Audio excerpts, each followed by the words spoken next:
Cells produce proteins that serve specific functions. Some cells have a specialized function to release specific proteins required under certain cellular conditions.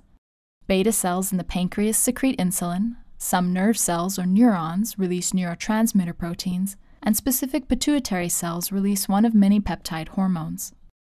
All of these cells have one common feature: secretory vesicles. A secretory vesicle is a membrane-bound compartment that stores large amounts of a specialized protein.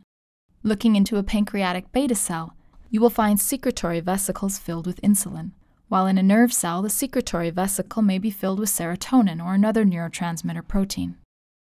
Remember that in constitutive secretion, vesicles from the trans-Golgi network are sent to the cell surface for immediate secretion, whereas in regulated secretion, vesicles containing the product for secretion remain near the cell surface until a specific signal arrives that triggers the secretion.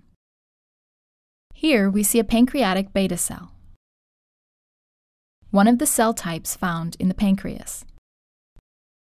In these beta cells, the secretory vesicles are filled with insulin. As with many proteins, the insulin protein is processed in the Golgi apparatus and secreted in vesicles. Secretory vesicles are all derived from transport vesicles leaving the trans-Golgi network. In these specialized cells, vesicles containing the same cargo protein will fuse to form larger secretory vesicles. Vesicles containing insulin build up in the cell until a glucose signal enters the cell.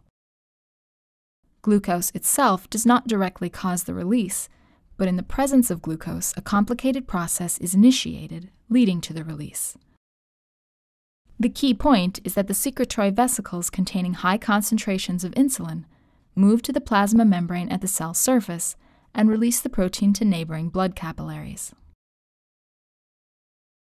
This entire process couples the creation of the secretory vesicles with regulated release and is called exocytosis.